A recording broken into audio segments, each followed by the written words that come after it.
प्यारे विद्यार्थियों, मैं आशु मलिक आप सभी का हिंदी की कक्षा में स्वागत करती हूँ।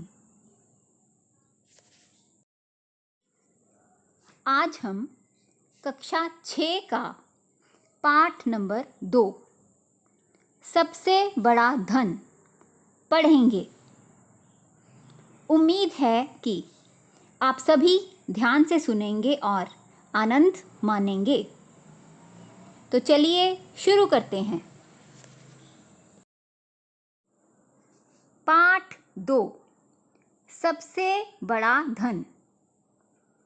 बहुत समय पहले की बात है कि मुक्तसर आश्रम में कपिल मुनि रहते थे।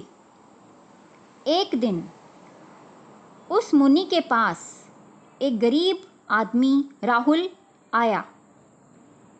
कपिल मुनि ने उससे आने का कारण पूछा तो वह कहने लगा, बाबा जी, कोई ऐसा उपाय बताओ कि मेरे पास भी बहुत धन हो जाए, अथवा कोई ऐसा मंत्र ही सिखा दो जिससे मैं इतना धन कमा लूं कि जीवन भर मुझे कमी ना रहे और मैं आराम से बैठकर खा सकूं।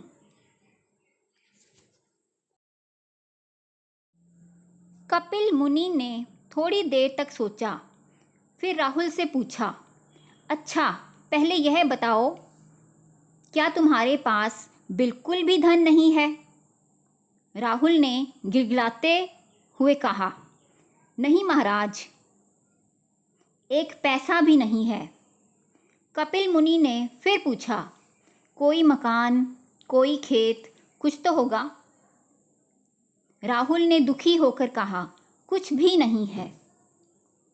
कपिल मुनि बोले, अच्छा, यदि तुम अपनी दोनों आंखें मुझे दे दे तो मैं तुम्हें 1,00,000 रुपए दूंगा।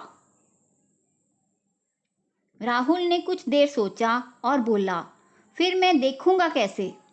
नहीं, आंखें तो मैं नहीं दे सकता। मुनि फिर बोले, अच्छा, तो दोनों हाथ दे दे। राहुल सोच में पड़ गया, फिर बोला, फिर मैं काम कैसे करूँगा? हाथ देकर तो मैं कुछ भी नहीं कर सकूँगा, यह नहीं हो सकता। मुनि ने कहा, अगर तुम अपने दोनों पैर दे सके तो मैं तुझे 2,00,000 रुपए दे सकता हूँ।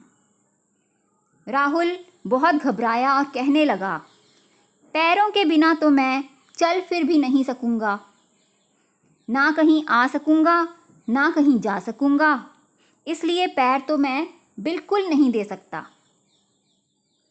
कपिल मुनि को गुस्सा आ गया। वह बोले, सोच लो, तुम्हें धन चाहिए और मैं तुम्हें धन देना चाहता हूँ, परंतु जब तू कुछ देगा तभी तो बदले में तुझे धन मिलेगा।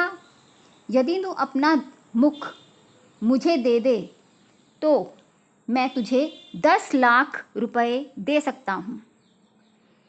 राहुल कपिल मुनि की बात सुनकर हैरान रह गया। वह बोला, हे मुनिराज, यदि मैं अपना मुख ही आपको दे दूंगा तो मैं कैसे खाऊंगा, कैसे पीऊंगा, खाए पिए बिना जीवित कैसे रहूंगा, ना किसी से बात कर सकूंगा। आप बताएं, फिर धनवान बनने का लाभ ही क्या होगा?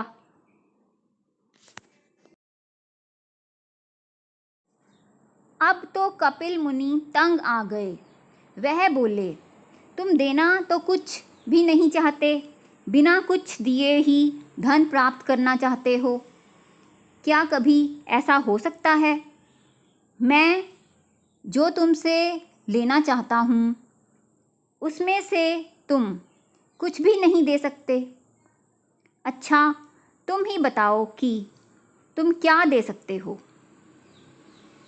राहुल ने बहुत सोचा, पर उसकी समझ में कुछ नहीं आया कि अपने शरीर का कौन सा अंग देकर लाखों रुपए प्राप्त कर ले। वह कुछ नहीं बोला तो कपिल मुनि ने फिर पूछा, क्या तुम केवल अपनी जीभ मुझे दे सकते हो? राहुल ने कहा, नहीं मुनिराज, कभी नहीं। कपिल मुनि मुस्कुरा पड़े और बोले, अरे मूर्ख, तू तो कहता था कि तेरे पास एक पैसा भी नहीं है। भगवान ने तुझे एक एक अंग लाखों रुपयों का दे रखा है। स्वस्थ शरीर ही सबसे बड़ा धन है। इससे मेहनत कर और कमाकर खा। इससे ही तुम्हें जीवन भर सुख मिलेगा। राहुल सब कुछ समझ गया और उसने मेहनत करनी शुरू कर दी। देखते ही देखते वह अमीर बन गया। उम्मीद है कि आप सभी ने ये पाठ ध्यान से सुना होगा और शिक्षा भी ली होगी। इसी उम्मीद के साथ आप सभी का धन्यवाद।